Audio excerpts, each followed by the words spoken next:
Good evening to viewers. We thank you so much for joining us in this edition of the Primetime Newscast. On Equinox Television, Bridget says that the Cameroon government should consider the views or opinions of opposition political parties as concerns the upcoming senatorial elections in Cameroon billed for the 14th of April 2013.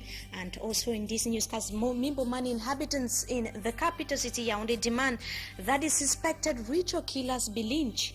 Plus, widows here in the economic capital Douala say their rights are being trampled upon as they are victims to all sorts of physical as well as mental violence. These are major headlines, details and more just in a moment.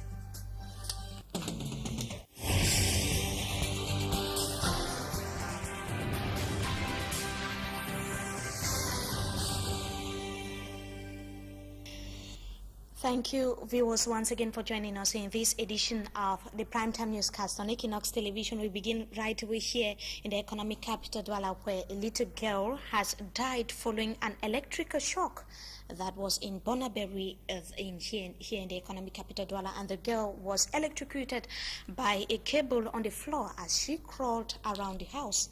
Staff Lady Anna Bila tells us more in the following report.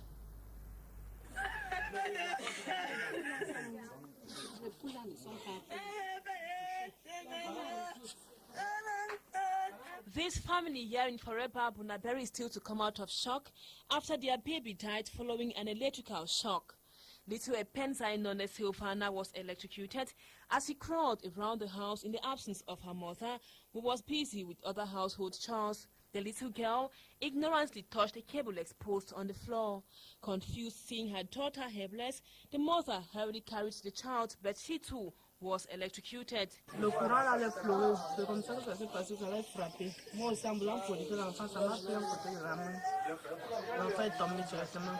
Before alerted neighbors could take the baby to the hospital, she had already given up the ghost.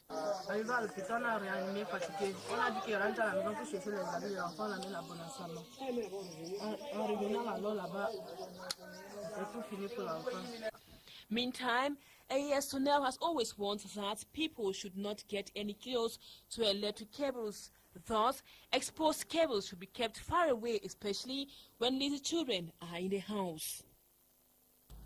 Now we take you to Mimboman, a locality in the central region of the country where inhabitants in that part of Cameroon have insisted that the suspected criminals of the ritual killings reported few weeks ago in that area be lynched or killed. They expressed their anger as the arrested suspects were taken to the crime scenes in that part of Cameroon where they carried out the simulation of their crimes. And our reporter, Yaoundé-based correspondent Roland Akon tells us in the following report that neither the locals nor the journalists were allowed to take a look at the exercise or at the simulation exercise. His report. This police escort carries suspected criminals of the Mimboman ritual killings. They are just from one of the lure of the ritual killings to simulate how they killed and chopped off the body parts of their victims. They must kill them. Yes, they must make them suffer like the same children they have killed. The population is angry as they were not allowed by security forces to witness the simulation exercise.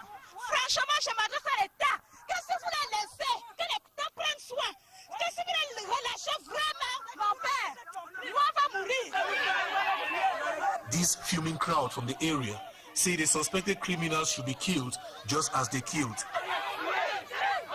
Some eyewitnesses testified the boys were over half a dozen and that they looked very young and very handsome.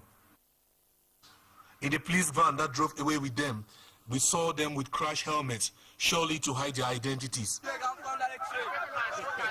The press was not allowed to witness the simulation.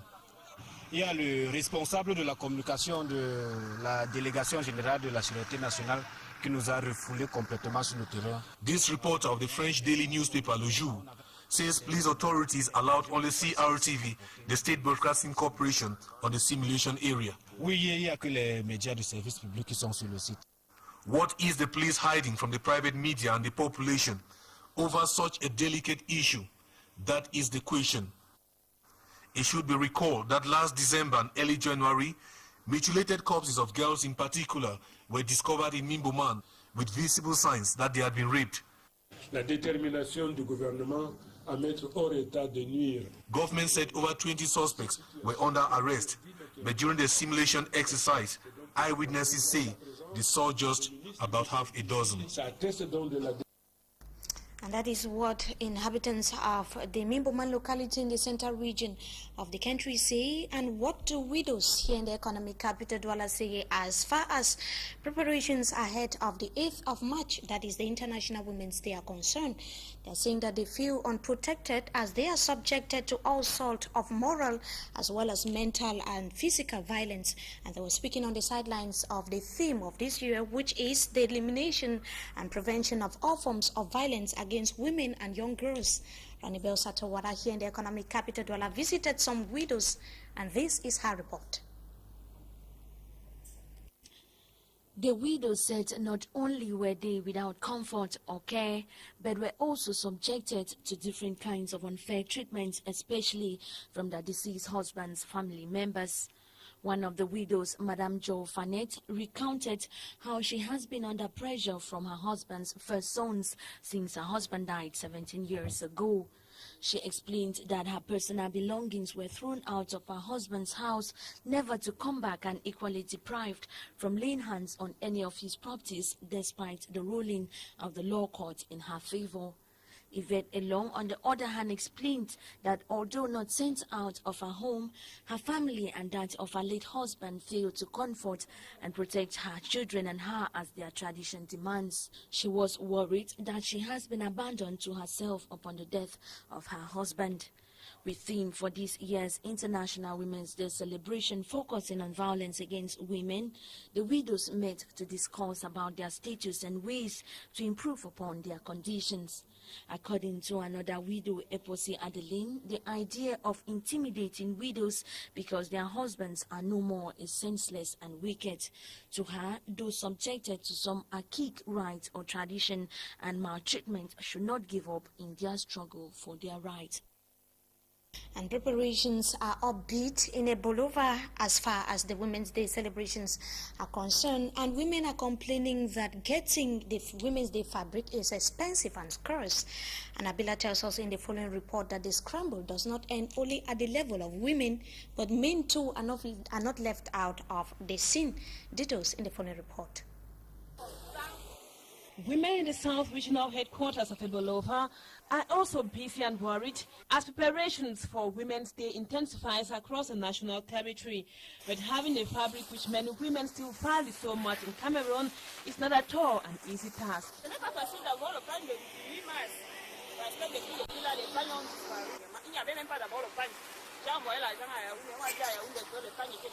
Some men have also joined the train. They bother not standing on long queues to get the loins for their partners. Effectivement, moi je viens de QC, je suis obligé d'attendre. Si je rentre sans tenue, j'aurai tous les problèmes du monde, mon frère. Just like this man from KOC, this other gentleman tells me he has traveled all the way from the village just to please his woman. Si tout le village veut payer en dessous de 6 000 quelque chose, ça veut dire que j'ai mis le manque de billets pour acheter ça. Et on ne fait que ça au plaisir des femmes. Tailors and seamstresses in Ebolova are as well very busy, but complain that Women's Day fabric is really expensive.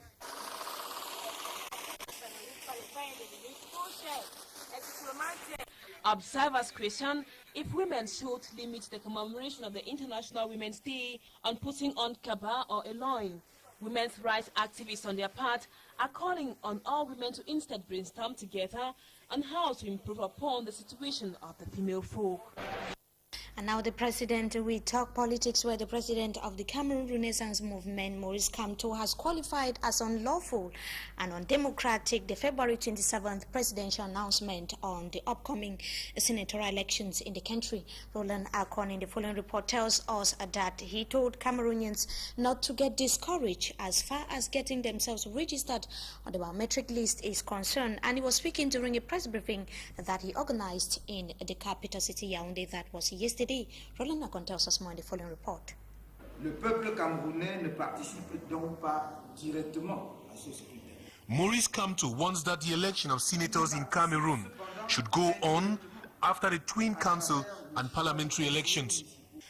The former Deputy Minister of Justice, who resigned from the government in November 2011, says organizing the election of senators before council and parliamentary elections is unlawful and an abuse of democracy. The fact that by convening the elections of senators before the awaited elections of councillors and MPs,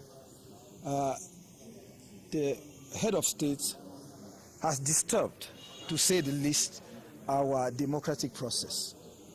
And we in Cameroon Renaissance Movement say that we fully disagree with that. Kamto, who launched his party August last year under controversial circumstances, says the presidential action calling for senatorial elections should not discourage Cameroonians from registering on the electoral registers. And we would like our people, our fellow compatriots, our citizens, to register massively, to be in position to sanction severely this CPDM government who took such a reckless decision. He says his party was poised for the twin council and legislative elections. Because the political parties were prepared for the municipal and legislative elections. The Cameroon Renaissance Party is not fit for the election of senators because the party has no councillors yet. That was the president of the Cameroon Renaissance Movement in the capital city Yaoundé during a press briefing that took place yesterday. Now, still in politics, Britain has recommended that the demands of opposition parties be considered as far as the upcoming senatorial elections is concerned. And the British High Commissioner to Cameroon, Joshi Barat, said that for the electoral or the senatorial elections be held in a democratic way, taking into account the major revendications of all the parties involved. And he also took interest in the 7 French nationals that were kidnapped in the far north region of the country in late February, and also said that Britain is beefing up security or to fight against insecurity in that part of the country. He spoke to Eric Fenakwamo in the following interview. We're very conscious that the democratic process in Cameroon is evolving. Democracy is a process, and it's changing here. And we recognise the efforts that have been taken by the government, by ELACAM, to hold both legislative, municipal, but also senatorial elections to fulfil the constitutional requirement. I'm not a constitutional lawyer, and some of these are very complex constitutional issues. I think there are some real questions being asked by the opposition, but also by independent voices that need to be answered by either the government or by ELACAM. So I think there are good questions. Well, questions over the fact that the councillors have been extended several times, but whether or not the ordering is right, for example. I think that's a valid question. My primary concern is that the Senate is created in a constitutional and democratic way, and that it adds value to the governance of Cameroon. I mean, I know the Senate does give clarity over the succession in the short term. You know, it provides a process by which another president would be chosen. How important but, well, and that's a question for Cameroon. That's not a question for an independent observer.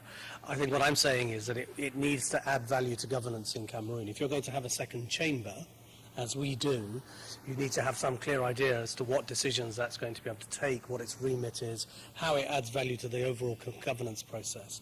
And that, I think, is also a part of the same debate. I guess the first thing is I'd like to express our solidarity and to France and to the family and the friends of the family that were taken. Great Britain has been the victim of terrorist attacks for a long, long time in its history, including most recently 2001 in New York, 2005 in London, and we've had our own hostages taken, for example. So we have some knowledge of what they must be going through. We are concerned, obviously, when a family is taken. That could have been a British family, so we are keeping a very close eye on developments in the farm.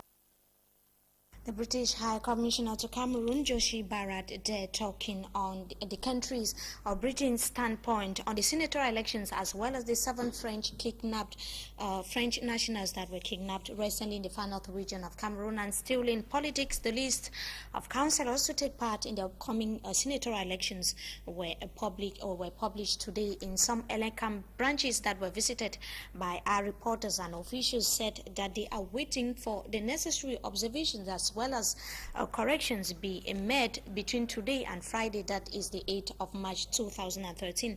This is coming barely 24 hours after the Director of Elections Cameroon, Mohamed Sani Tanimu, signed a statement fixing the modalities for the organization of the upcoming senatorial elections in Cameroon that is billed for the 14th of April. And we take you now to Boya Southwest region of the country, where officials of the Southwest Civil Society Organization have called on politicians in the Southwest region and also in the Northwest region of the country to remain cautious and objective in their campaign strategies. They were speaking during a 2-day workshop on effective political communication. Aboya-based correspondent Derek Jato has the details of the report. These political and civil society leaders, drawn from littoral, northwest and southwest regions of the nation, for 2 days will be sharpening skills in this workshop on effective political communication as a tool to help them ahead of the municipal and parliamentary elections.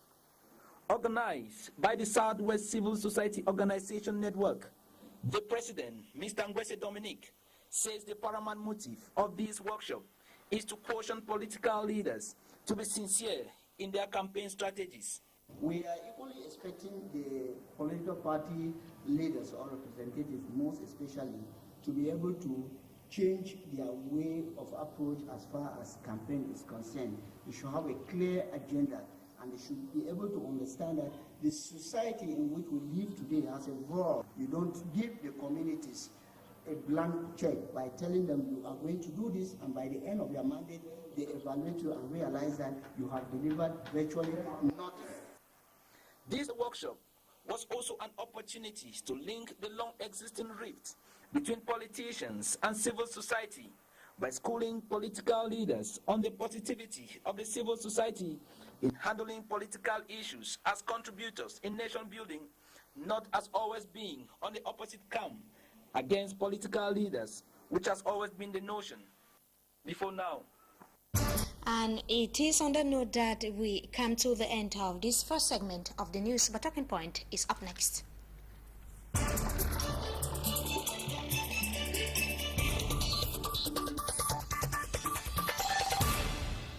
Thanks indeed, viewers, for joining us tonight on Talking Point. We are going to be talking about the upcoming senatorial elections in the country. And of course, the Social Democratic Front has made its standpoint known last week as far as the announcement, the presidential announcement, was concerned. And tonight we have a member of the Social Democratic Front, Evariste Foposi. Good evening, and thank you so much for joining us. Good evening, madam.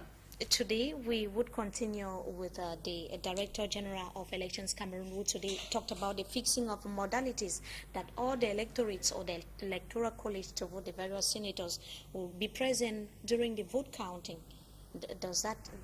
What impression does that give to you? That's a proof that he's moving in the CPDM logic of coup d'etat, permanent coup d'etat, because we have focuses on the fact that the fact for the head of state to convene the senatorial election before the council election is a coup d'etat, because those the voters who are supposed to be the councillor, they are not legitimate. You know, those are people whose mandate had ended for more than 1 year now. They were only there in the seat because the mandate had been prolonged. They had no legitimacy to put in place a democratic Senate. That's why SDF has called to the head of state to stop this freeze process and to hold consultation with opposition in order to organize free and fair election as far senatorial election are concerned. So, you know, that decision of that director of election, we are not concerned with it because it's in the same logic. So you maintain your standpoint? We maintain our standpoint. We maintain the position we took last weekend during our extraordinary meeting that if the head of state want Cameroon to have a peaceful senatorial election, he should hold consultation with the national chairman of SDF in order to find a consensus as far as those elections are concerned. What we is are the going consensus? to elect the first Senate in Cameroon, so we should be careful. What is going to be the consensus? What do you want? To agree on some principle in order to put in place free and fair elections. The first one is that we should have those who are going to elect senator. We should have legitimate councillors. We need legitimate councillors in order to give the same legitimacy to the Senate. If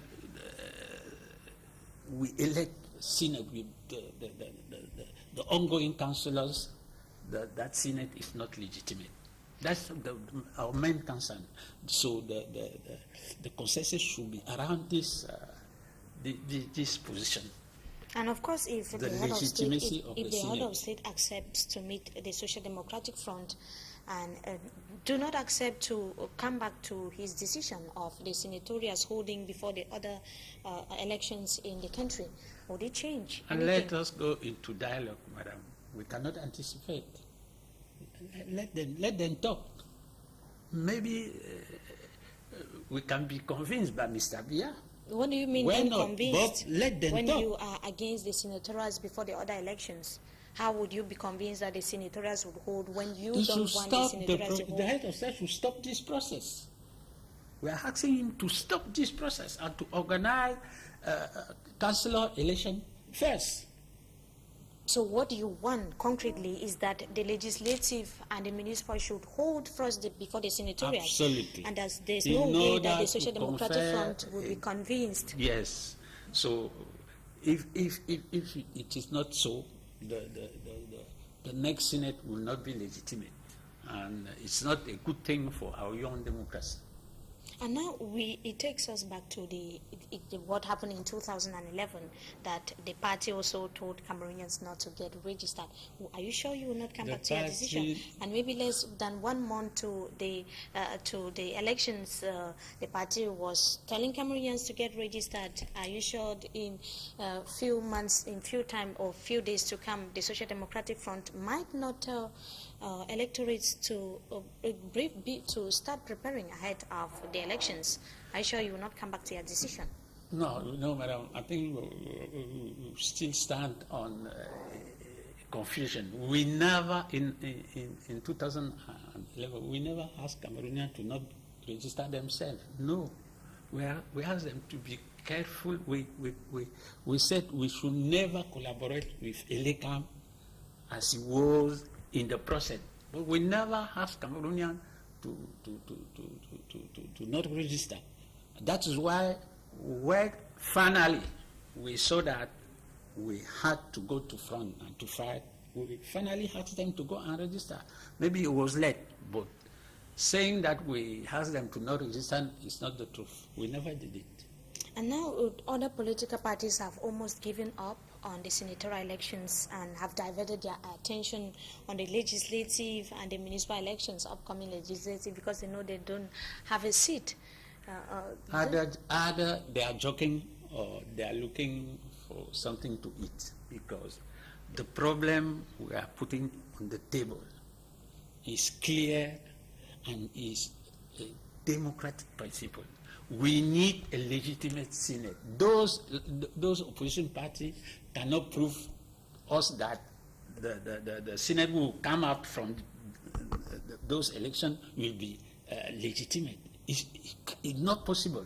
So I don't know why they want to precipitate themselves when all into the this councillors trap. will be present during the vote counts, does that not guarantee transparency somehow? How can you organize good elections through a wrong process? I'm telling you that those who are going to vote are not legitimate. What do you mean by legitimacy? That's the beginning of the problem. What do you mean by illegitimacy? Because legitimacy in politics comes from the people. Oh, those people, their mandate is over. And they are there only because by a presidential decree they are still there. So they are not legitimate to elect a Senate. Let us organize new, free and fair election as far as council elections are concerned. And then we will have legitimate councillors who elect legitimate senators. That's the problem. It's quite simple, madam. An indication that without any meeting with if at all the meeting does not hold, there's not going to be any senatorial elections. We will not collaborate with this wrong process.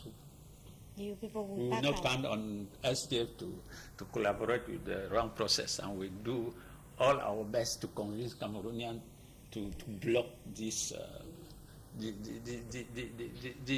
this joke. It's a kind of joke. And how are you preparing for the legislative and the municipal elections? We are preparing for it because we know we are mastering the biometric registration process.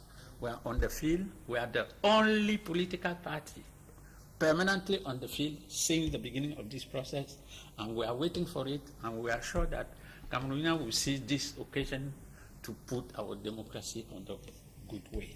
All right. Thank you so much, Evariste Fopusi, for joining us tonight on Talking Point. Thank you very much, madam. And to you viewers, that was Evariste Fopusi, member of the Social Democratic Front, talking on the senatorial elections billed for the 14th of April 2013. We thank you so much for watching. We have come to the end of this edition of the Primetime Newscast on Equinox Television. Have a wonderful stay in the company of our programs. Good evening.